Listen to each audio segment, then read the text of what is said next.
guys, welcome back to our channel guys. For today's video guys, magluto ta og pansit nga sinabaw. Atong ad-aron niya tong panagol guys, kaning panakot ba para sa ato ang pansit nga sinabaw. O di ba? Ato ning ihurot ning usa ka dako kayo nga kuan, repolyo kay aron lami ba, lamian kog daghag dahon.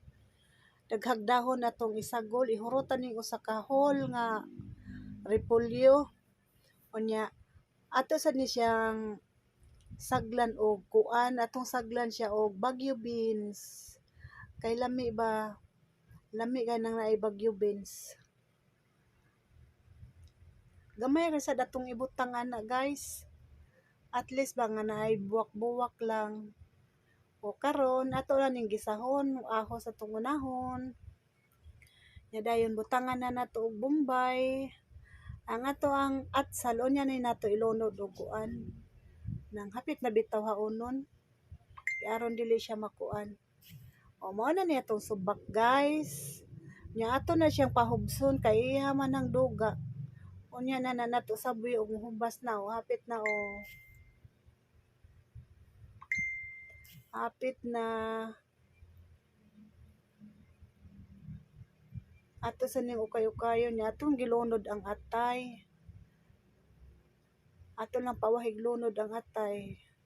Nya karon ato na ning sabuan. Kay para atong ipalata. Palataon nato. Karon mo lami ba? O gilunod na nato ang pansit. Nya ato sa ning pabukalo na nibukal na guys. Nibukal na, nya di sad madugay ato na sang ibutang ang mga dahon-dahon. Ang dahon-dahon ba nga nagdaog lami, ang mga dahon-dahon si nagdaglami sa pansit. O di ba? Daghan kayong dahon o. Liman ka o sa kabuok dako kayo nga repolyo gihurot. Unya carrots pod ho kabuok. Naasay bagyo beans. O. Lami kaayo. Libre na kaayo nga atong para panihapon na ni guys. O atong kuan kay para maluto ang kuan ba, ang bagyo beans. Ato ipailawom, di man sad maayo og kuano na siya kanang malata bitaw, mura ra bitaw na siya. I-half cook lang nato ang kuan repolyo, ang kaning tanang sagol ba. Pinahap cook lang na hasta ang bagyo beans kay bati man sad og malata. Pero kani siya ato nang giop ang iyang kayo kay para di siya malata. Ako na ning giukay-ukay.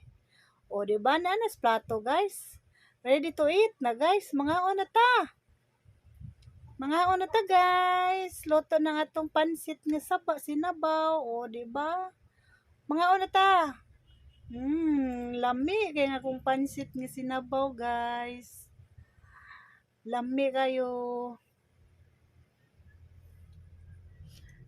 Nangitas lag bawl na diha ang bawl ka na lang gamay kay sabor may butang. Kay gusto ni Junior ang sabaw ilahi dili tipon sa pansit kay para daw di mauga. Gilain kay nanundog siya ng baligya ba nga inagkaon ra tipon ang sabaw. Umo na iyang style para daw di malata ang pansit. Okay ra man sad ang iyang ideya. Ang iyang nahuna-hunaan okay ra jud kaayo kay para sa di malata tinuod kay og itipon ang sabaw dali ra kay mapanos. May sag ideya niya da. Believe sad ko. Lami kay akong pansit. Mga unta guys.